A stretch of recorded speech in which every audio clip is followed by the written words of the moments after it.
Hi! In front of me is laptop Yoga Smart Tab YT-X705F, and today I would like to show you how you can manage autocorrection. You need to begin by going into Devices Settings and scrolling all the way down to Access System.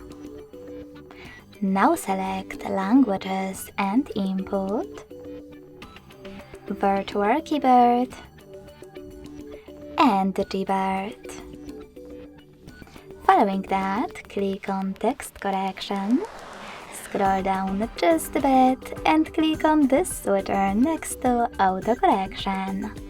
This way you will switch it off or on. Thanks so much for watching. If you enjoyed this video, don't forget to leave a like, comment and subscribe. Bye!